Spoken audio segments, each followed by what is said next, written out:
নমস্কার বন্ধুরা, আমি অনুজার জীবনের ছোট্ট ছোট্ট মুহূর্ত, আনন্দ, কষ্ট আর ভালোবাসার গল্প নিয়ে আমি আবারও চলে এলাম তোমাদের একটা নতুন ভিডিও দিতে। আর ভিডিওটার টাইটেল অ্যান্ড থাম্বনেল দেখে বুঝেই গিয়েছো ভিডিওটা কি হতে চলেছে। আমি শেয়ার করতে চলেছি ঈশ্বরচন্দ্র বিদ্যাসাগরের জীবন কাহিনী। আর আশা করছি তোমাদের ভিডিওটা খুব ভালো লাগবে। ভিডিওটা প্লিজ কেউ স্কিপ করে চলে যেও না। ভিডিওটিতে লাইক, কমেন্ট, শেয়ার করতে ভুলো না। চলো আজকে সুন্দর যাত্রা শুরু করি।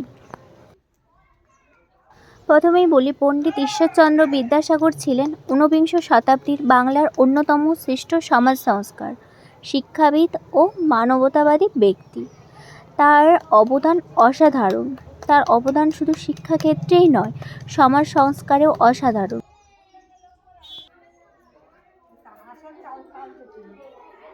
প্রথমেই বলি, তার জন্ম কোথায় হয়েছিল। তার জন্ম 1820 সালের 26শে সেপ্টেম্বর বীরসিংহ গ্রামে। এটি বর্তমান পশ্চিমবঙ্গ রাজ্যের পশ্চিম জেলার মেদিনীপুর জেলার অন্তর্গত। তার পিতার নাম ছিল ঠাকুরদাস বন্দ্যোপাধ্যায় এবং মাতার নাম ভগবতী দেবী। পরিবারটা ছিল খুবই দরিদ্র কিন্তু নৈতিক মূল্যবোধে সমৃদ্ধ। ছোট্টবেলায় তিনি খুব কষ্টে পড়াশুনো করেছে এবং তিনি গ্রামেই প্রাথমিক শিক্ষা লাভ করেন। পরে অল্প বয়সে তিনি তার পিতার সঙ্গে কলকাতায় চলে আসেন। সেখানে আর্থিক কষ্টের মধ্যেও তিনি রাতের আলোতে পড়াশুনো করতেন। তিনি কলকাতার বিখ্যাত সংস্কৃত কলেজে ভর্তি হন। সেখানে তিনি ব্যাকরণ, কাব্য, দর্শন, সংস্কৃত সাহিত্যসহ বিভিন্ন বিষয়ে অসাধারণ কৃতিত্ব দেখান। তার অসামান্য মেধার জন্য তাকে বিদ্যাসাগর উপাধি দেওয়া হয়, যার অর্থ বিদ্যার সাগর। তার সবচেয়ে বড় অবদান ছিল বিধবা বিবাহ প্রচলন। সে সময় হিন্দু সমাজে বিধবাদের জীবন ছিল অত্যন্ত কষ্টকর। বিদ্যাসাগর সমাজের বিরোধিতা উপেক্ষা করে আন্দোলন চালান। তার প্রচেষ্টায় 1856 সালে বিধবা বিবাহ আইন পাশ হয়। এছাড়াও তিনি বাল্যবিবাহের বিরুদ্ধে অবস্থান নেন। তিনি বিশ্বাস করতেন নারী শিক্ষা ছাড়া সমাজের উন্নতি সম্ভব নয়। তাই তিনি বহু বালিকা বিদ্যালয় প্রতিষ্ঠা করেন। গ্রামগঞ্জ ঘুরে ঘুরে তিনি অভিভাবকদের বোঝাতেন যেন মেয়েদের স্কুলে পাঠায়। তার রচিত বর্ণপরিচয় আজও শিশুদের বাংলা শিক্ষার প্রথম বই হিসেবে ব্যবহৃত হয়। তিনি পাঠ্য বই রচনা ও শিক্ষা সংস্কারেও গুরুত্বপূর্ণ ভূমিকা রাখেন এবং তিনি ছিলেন মানবতার প্রতীক। দুস্থ ও অসহায় মানুষদের সাহায্য করতে তিনি সব সময় এগিয়ে আসতেন। নিজের এমনকি উপার্জিত টাকা দিয়ে দরিদ্রর মধ্যে বিলিয়ে দিতেন নানা ধরনের জিনিসপত্র, আসবাব, যা কিছু জিনিসপত্র গরিবদের বিলিয়ে দিতেন।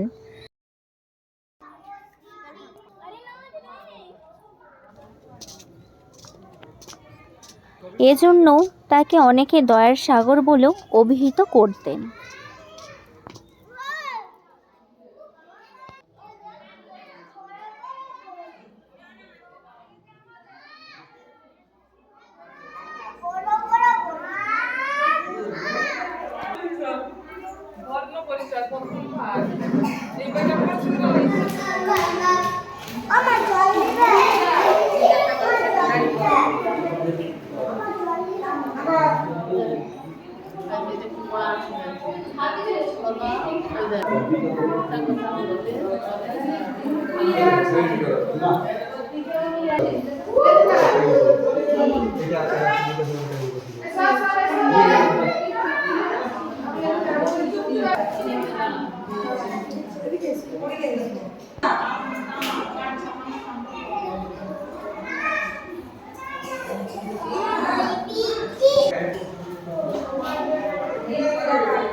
আর বন্ধুরা, তোমরা নিশ্চয়ই ভিডিওটা পুরোটা দেখেছো। যারা দেখেছো আমার ভিডিওটা তাদেরকে অনেক অনেক ধন্যবাদ। তোমরা আমার ভিডিওতে এসেছো, ভালোবাসা দিও, সেটাই আমি অপেক্ষায় রইলাম। আর কেমন হয়েছে সেটা কিন্তু কমেন্ট করে ভুলো না। তোমরা সাজেস্ট করবে ভিডিওটা কেমন হয়েছে, কোন টপিকের ভিডিও দেখতে চাও সেটাও কমেন্ট করতে ভুলো না। আর ভিডিওটা দেখার জন্য অনেক অনেক ধন্যবাদ। যদি ভিডিওটা ভালো লেগে থাকে চ্যানেলটা সাবস্ক্রাইব করে অল নোটিফিকেশানটা অন করে দিও, যাতে নতুন নতুন ভিডিও তোমাদের সবার আগে পৌঁছে যায় তোমাদের কাছে। আর বিদ্যাসাগর সংস্কৃত কলেজের অধ্যক্ষ হিসেবেও দায়িত্ব পালন করেন। জীবনের শেষ দিকে তিনি কলকাতা ছেড়ে ঝাড়খণ্ডের করমাটার এলাকায় বসবাস শুরু করেন। সেখানেও তিনি আদিবাসী ও দরিদ্র মানুষের সেবা করতেন।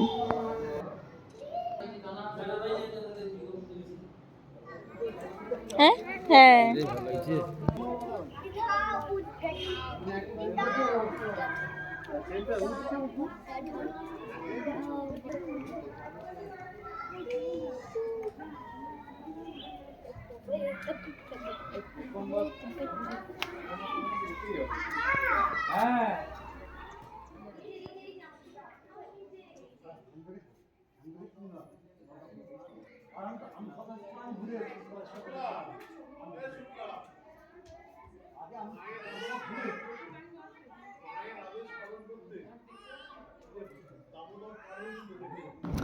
1891 সালে 29শে জুলাই তিনি পরলোক গমন করেন।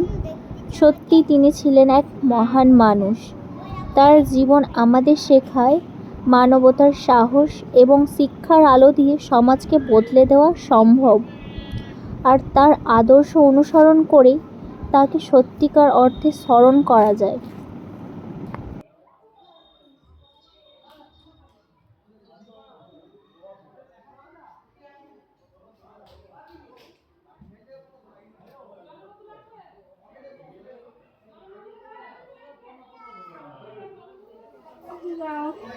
এদের মুখগুলো ওরকম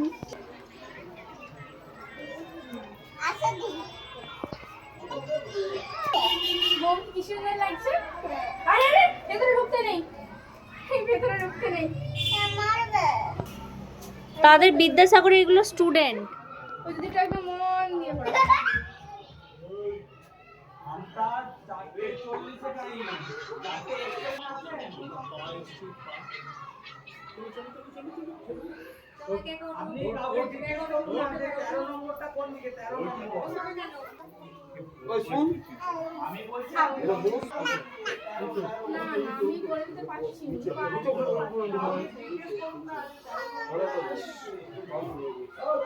তো বন্ধুরা, চলো, এই ছিল আজকের নিবেদন, বিদ্যাসাগরের জীবন কাহিনী। আমি তোমাদেরকে যতটা পেরেছি চারিদিকটা ঘুরিয়ে দেখাতে পেরেছি।